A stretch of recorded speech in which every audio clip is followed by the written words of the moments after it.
மக்கள் விரோத செயல்கள் அனைத்திற்கும் இன்னைக்கு முதல் ஆளாக கண்டனம் தெரிவித்து ஒவ்வொரு நிகழ்ச்சிக்கும் அவர்கள் ஆர்ப்பாட்டங்களை அறிவித்து திமுக அரசு ராஜினாமா செய்ய வேண்டும் என்று கோரிக்கை வைத்து ஒரு பொம்மை முதலமைச்சராக இருக்கின்ற ஸ்டாலின் அவர்களுக்கு நிர்வாகம் செய்ய தெரியாததின் காரணமாக இன்றைய தமிழகத்தில் எடுத்துக்கொண்டால் இன்னைக்கு சாராயம் குடித்து 65 பேர் இறந்திருக்கின்றார்கள்.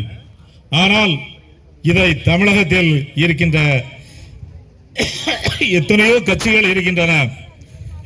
எடப்பாடியாரை தவிர வேற எந்த கட்சியும் கேட்டதில்லை. திமுகவில் இருக்கின்ற கூட்டணியில் இருக்கின்ற இந்த கம்யூனிஸ்ட் கட்சிகள் 2 அவர்களுக்கு பெட்டி வாங்குறதுக்கு நேரம் சரியா போகுது. அதனால அவங்க யாக்கியானம் பேசுறாங்க. மற்ற மாநிலத்தை ஒப்பிட்டு இன்னைக்கு மின்சாரத்தை பேசுறாங்க. அதை பேசுறதுக்கு உங்களுக்கு என்ன யோக்கியதை இருக்கு? நாங்க தமிழ்நாட்டுக்கு நல்லாட்சி தருவோம் என்று சொல்லி ஆட்சிக்கு வந்தீர்களே தவிர மற்ற மாநிலங்களை ஒப்பிட்டு நீங்கள் மின்சார கட்டணத்தையோ நீங்கள் பாம் ஆயில் துவரம்பருப்பு ஆகியவற்றை விலை ஆகியவை கிடைக்காததை பற்றியோ நீங்கள் சொல்லுவது தமிழக மக்களை ஏமாற்றுவதாகும். ஏமாற்றிக்கொண்டு இன்னைக்கு திமுக கூட்டணியில் இருக்கின்ற முத்தரசன்ல இருந்து இன்னைக்கு ராமகிருஷ்ணன் வரைக்கும் வைகோவில் இருந்து வைகோ கட்சி இன்னைக்கு இருக்கிற கூட்டணியில் அனைத்து கட்சியும் இன்னைக்கு பெட்டி வாங்கிட்டு போறாங்க அப்படின்னு இன்னைக்கு எல்லா கட்சி தொண்டர்களும் பேசுறாங்க. தமிழக மக்கள் பேசுறாங்க. பத்திரிகை ஊடகங்களுக்கு இது தெரியும். பெட்டியை வாங்கிட்டு சத்தாட்டாம இருக்காங்க. கம்யூனிஸ்ட்காரங்கன்னா முன்னால நடந்து போவாங்க, சைக்கிள்ல போவாங்க, ஒரு எளிமையான வாழ்க்கையை வாழ்வாங்க. இன்னைக்கு கம்யூனிஸ்ட்காரங்களை எடுத்துக்கிட்டா எப்படி இருக்காங்க? ஏசி வாழ்க்கை தான். அவங்க ஆபீஸே ஏசியில தான் இருக்கு. தொழிலாளர்களை அட்டையாக உறிஞ்சிக்கிட்டு இன்னைக்கு தமிழக மக்களையும் அட்டையாக உறிஞ்சிக்கிட்டு இன்னைக்கு செயல்படுகிற கம்யூனிஸ்ட் கட்சி இன்னைக்கு தமிழக மக்களின் துரோகமாக செயல்படுவதன் காரணமாக ஒரு தொகுதிக்கு ஒரு கம்யூனிஸ்ட் கூட கிடையாது. அந்த அளவிற்கு இன்னைக்கு கம்யூனிஸ்ட் கட்சியை அளித்த பெருமை இன்றைக்கு முத்தரசனுக்கும் ராமகிருஷ்ணனுக்கு தான் உண்டு, பாலகிருஷ்ணனுக்கு தான் உண்டு. அந்த அளவிற்கு மோசமான அது கேட்டதாக பாருங்க. வைகோ ஒரு கேவலமான ஒரு அரசியல் கட்சிக்கு சொந்தக்காரன் வைகோ தான். அரசியல் வாரிசே இருக்கக்கூடாதுன்னு சொல்லிவிட்டு என்ன பண்ணாரு? ஸ்டாலினை எதிர்த்து தான் அவர் மதிமுக ஆரம்பிச்சாரு. இன்னைக்கு வைகோ அவர் மகனுக்கு இன்னைக்கு எம்பி சீட்டு கேட்டு வாங்கி இன்னைக்கு எம்பி ஆக்கி இருக்காரு. என்ன அவஸ்தை இருக்கு? இப்படி எந்த கட்சியார் எடுத்தாலும் சரி திமுக கிட்ட போய் பணத்தை வாங்கணும். எதுவுமே தமிழ்நாட்டு மக்களுக்காக எதையுமே பேசக்கூடாது அப்படிங்கிறது தான். போன கூட்டம் கூட நம்ம இங்க இருந்து போட்டோம். அதாவது 65 பேர் சாராயம் குடிச்சு இறந்தாங்கிறதுக்கு அதுக்கு போலீஸ் அனுமதியே இல்லாமல் இதே இடத்துல நம்ம கூட்டம் நடத்தினோம். அந்த கண்டனத்தை தெரிவித்தோம். அதே போல இன்னைக்கு மின்சாரத்தை இன்னைக்கு ஆட்சிக்கு வந்த பிறகு இன்னைக்கு 3வது நேரம் இன்னைக்கு கூட்டியிருக்காங்க. 2022 ஒருக்கா, 2023 ஒருக்கா, இப்போ ஒருக்கா. ஆனா அதிமுக ஆட்சியில் அம்மா இருக்கும்போது மின்சார கட்டணத்தை உயர்த்தலாமா என்று ஒரு ஆலோசனை செய்த போது ஸ்டாலின் என்ன சொன்னாரு தெரியுமா? மின்சாரம் என்று கேட்டாலே சாக்கடிக்குது, மின்சாரத்தை தொட்டால் என்ன ஆகும் என்கிற மாதிரி வேற வசனம் பேசினவர் தான் இந்த ஸ்டாலின். எதிர்கட்சியா இருக்கும்போது ஒரு பேச்சு, ஆளுங்கட்சி முதலமைச்சராக இருக்கும்போது ஒரு பேச்சு. இதுதான் இன்னைக்கு ஸ்டாலினோட அரசியல். அந்த அளவுக்கு இது பண்றாங்க. ஆனால் அம்மா என்ன பண்ணாங்க? 100 யூனிட் ஒரு ஏழை எளிய குடும்பத்தில் உள்ளவங்க 100 யூனிட் மின்சாரம் அனுபவித்தால் அவர்களுக்கு பணம் கட்ட வேண்டிய அவசியம் இல்லை. 100 யூனிட் மின்சாரம் செலவழிக்கிற ஏழை எளியவர்கள் அந்த மின் கட்டணத்தை செலுத்த தேவையில்லை. 100 யூனிட் மின்சாரத்தை இலவசமாக தந்தவர் தான் புரட்சி தலைவி அம்மா அவர்கள். ஆனால் இவர்கள் மின்சார கட்டணத்தை உயர்த்தி கொண்டே போகின்றார்கள். அந்த அளவுக்கு இன்னைக்கு தமிழ்நாட்டு மக்களை வாட்டி வதைக்கின்ற வரி, இன்னைக்கு வீட்டு வரி, சொத்து வரி, மின்சார வரி, குடிநீர் வரி, குப்பைக்கு வரி, எல்லாத்துக்கும் வரி. இன்னைக்கு மாநகராட்சி எடுத்துக்கிட்டா எல்லாத்துக்கும் வரி. மக்கள் எங்கதான் போறதுன்னு தெரியல. இன்னைக்கு மக்களை ஏமாத்தினது. நாங்கள் ஆட்சிக்கு வந்தால் தாய்மார்கள் அனைவருக்கும், அனைத்து தாய்மார்களுக்கும் 1000 ரூபாய் தருவோம். நாங்க தமிழ்நாட்டில் ரேஷன் கார்டு வைத்திருக்கின்ற தாய்மார்கள் 2,15,00,000 பேர். அதுல 2,15,00,000 பேர். அதுல 1,10,00,000 பேருக்கு தான் கொடுத்திருக்காங்க. 1 கோடி பேருக்கு கொடுக்கல. இதெல்லாம் பெரிய என்ன அநியாயம்? அவங்க எல்லாம் தகுதி படைச்சவர்களாம். தனக்கு வேண்டியவர்களுக்கு ஒண்ணு, வேண்டாதவர்களுக்கு ஒன்று செய்கிற ஆட்சி தான் இன்னைக்கு திமுகவினுடைய ஆட்சி. இன்னைக்கு 3வது முறையா 5% மின்சாரத்தை உயர்த்துவதாக திமுக அரசு இன்றைக்கு அறிவித்திருக்கின்றது. இன்றைக்கு புரட்சி தலைவி அம்மா அவர்கள் ஆட்சியில் இருந்தார்கள், எடப்பாடி பழனிசாமி அவர்கள் ஆட்சியில் இருந்தார்கள். அப்பொழுதெல்லாம் என்ன செய்வார்கள் என்றால், அதாவது தமிழகத்தை பொறுத்தவரையில் பேருந்து மக்களுக்கு அவசியமான ஒன்றாகும். அதை போல மின்சாரம் மக்களுக்கு அவசியமான ஒன்றாகும். அதை போல ரேஷனில் வாங்குகின்ற பொருட்கள் அன்றாடம் காட்சிகளில் இருந்து கூலி தொழிலாளர்கள் வரைக்கும் அதை பயன்படுத்துகிறவர்களுக்கு அன்றாடம் தேவைப்படுகிற ஒரு பொருளாகும். இவைகளெல்லாம் நஷ்டத்தில் ஈடுபடும், நஷ்டம் ஏற்படும். அதற்காக அம்மா செய்வார்கள், என்ன செய்வார்கள் என்றால், அரசு பணத்திலிருந்து போக்குவரத்து துறைக்கு பல ஆயிரம் கோடி மானியம் கொடுப்பார்கள். அதே போல மின்சார வாரியத்திற்கு பல லட்சம் கோடி பணம் கொடுப்பார்கள். அதே போல ரேஷன் கடைகளுக்கு அந்த நஷ்டத்தை ஈடுகட்டும் விதமாக பல ஆயிரம் கோடி அம்மா அவர்கள் அந்த பணத்தை செலுத்துவார்கள். இதையெல்லாம் இன்னைக்கு விட்டுவிட்டு இன்றைக்கு தமிழ்நாட்டு மக்களை இன்னைக்கு ரொம்ப சங்கடத்துக்குள்ள ஆளாக்குகின்ற அரசாக சொன்னதை செய்யாமல் இன்னைக்கு தமிழக மக்களை இருட்டில் வாழ வைத்துக் கொண்டிருக்கின்ற அரசு தான் இன்னைக்கு திமுக அரசு. இவையெல்லாம் தட்டி கேட்கின்ற ஒரே தலைவராக இன்றைக்கு எடப்பாடியார் அவர்கள் இன்னைக்கு திகழ்ந்து கொண்டிருக்கின்றார்கள்.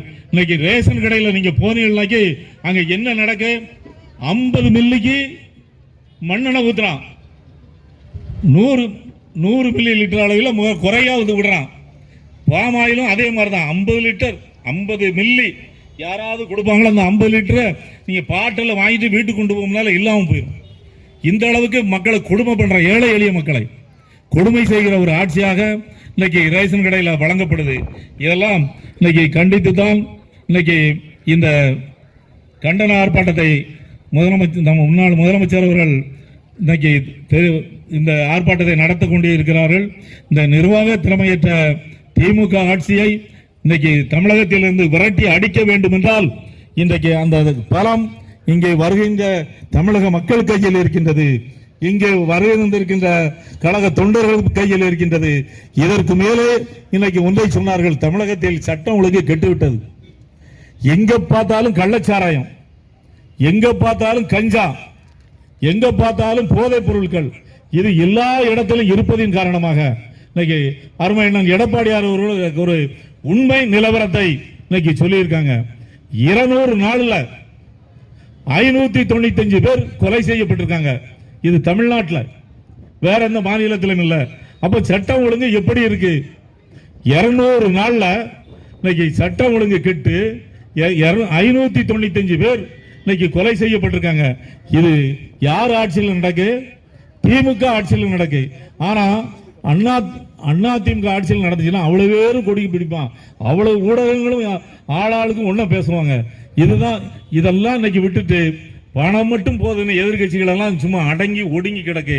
ஆனா தைரியமாக இன்னைக்கு எடப்பாடியார் அவர்கள் இன்னைக்கு தனியாக நின்று எந்த கூட்டணியும் வேண்டாம் என்று சொல்லி இன்னைக்கு எந்த நெருக்கடி கொடுத்தாலும், இன்னைக்கு அது பிஜேபி இல்லை, எந்த கட்சியாக இருந்தாலும் சரி, எந்த நெருக்கடி கொடுத்தாலும் இன்னைக்கு ஒற்றை மனிதராக அனைத்து இந்திய அண்ணா திராவிட முன்னேற்ற கழகத்தை இன்னைக்கு காத்து நம்மளை எல்லாம் இன்னைக்கு வழிநடத்தி கொண்டிருக்கின்றார்கள்.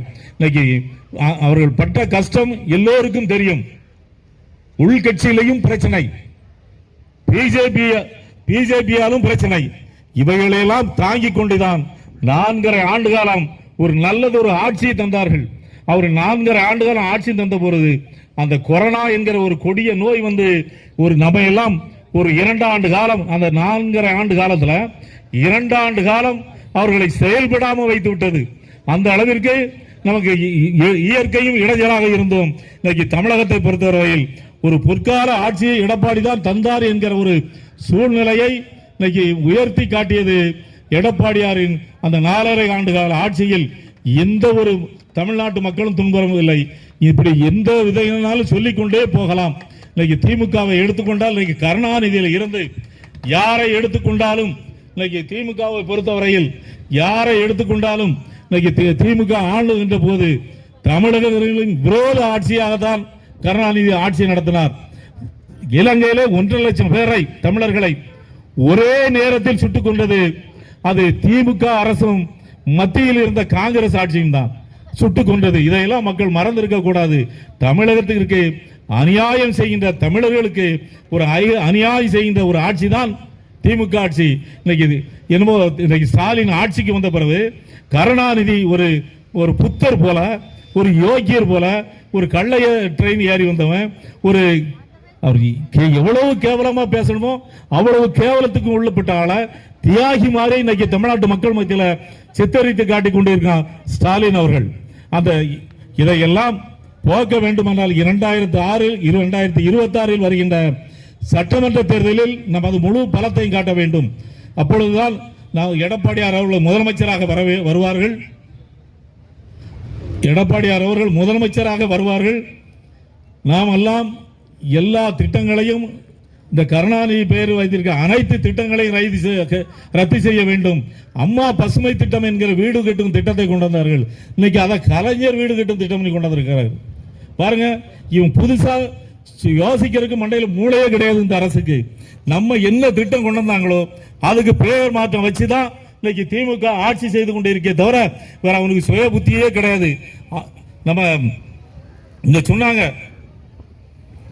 என்ன சொன்னாங்க, அதாவது தேர்தல் காலத்தில் சொன்னான், இனிமேல் மின்சார கட்டணம் நீங்கள் மாதம் ஒரு முறை கட்டினால் போதும் என்று வாக்குறுதி தந்தார்கள்.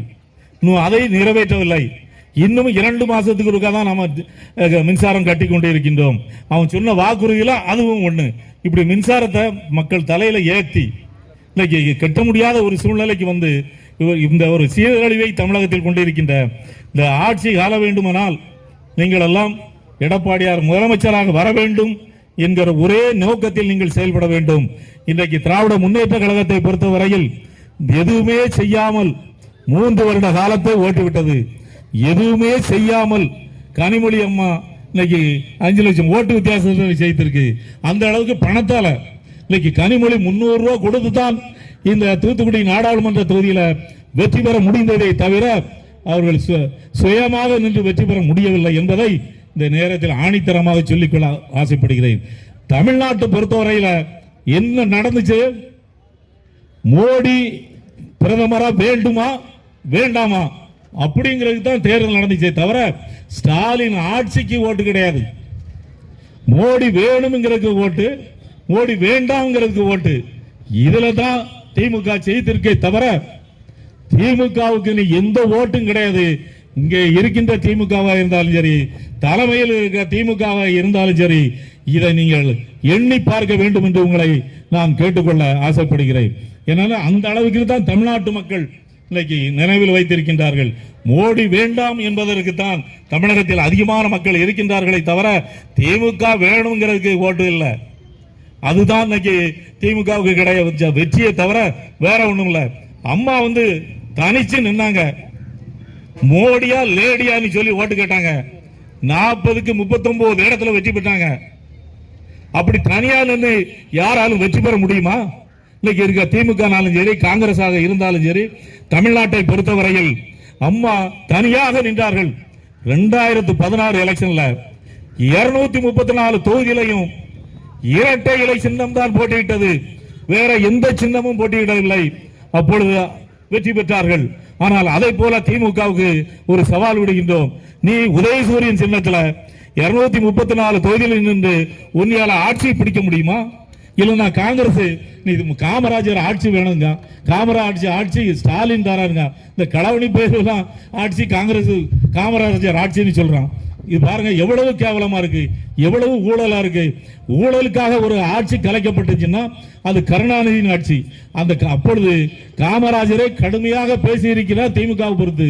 அந்த திமுக கருணாநிதி காமராஜரை பற்றி எவ்வளவு கீழ்த்தரமாக பேச வேண்டுமோ அந்த அளவுக்கு கீழ்த்தரமாக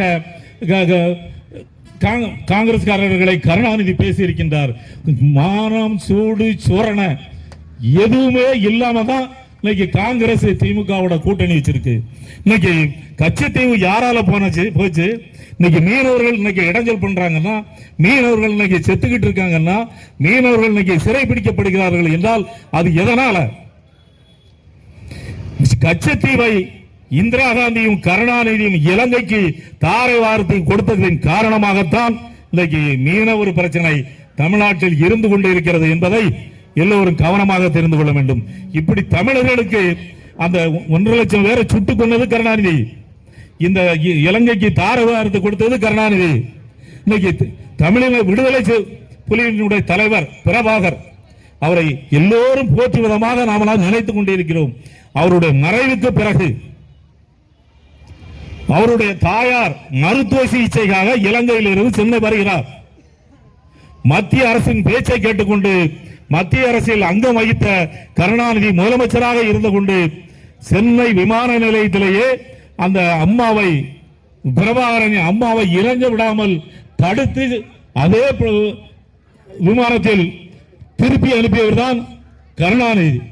இவருக்கு என்னத்துக்கு தமிழ்நாடு உரிமை? தமிழர்னு சொல்றதுக்கு இவருக்கு என்ன உரிமை இருக்கு? இது வைகோ அப்ப கடுமையா பேசினாரு, இப்ப பிறண்டு பேசுறாரு. இவங்களுக்கு எல்லாம் தமிழை பற்றியும் தமிழ்நாட்டு மக்களை பற்றியும் கவலைப்படுறதுக்கு ஆளே கிடையாது. என்ன தமிழ் திராவிடம் தமிழ்நாடு அரசு சாதனை சொல்லிட்டு போண்டியான அண்ணாதுரை தான் பேர் வச்சார். தமிழ்நாடு அரசு தமிழகம் பேர் கொண்டு வந்தது அறிஞர் அண்ணா அவர்கள் முதலமைச்சராக இருந்த போது. நீ அந்த வழியில வந்தவன், நீ என்ன சொல்ற? தமிழ்நாடுங்கிறத மறந்துட்டு திராவிடங்க இதான் நீ மக்களை திசை திருப்புறது, வரலாற்றை திசை திருப்புவது. இதுதான் இன்னைக்கு கருணாநிதி முதல்வன் ஸ்டாலின் ஆட்சியில் இருந்து கொண்டு செய்கின்ற ஒரு வேலையாகும்.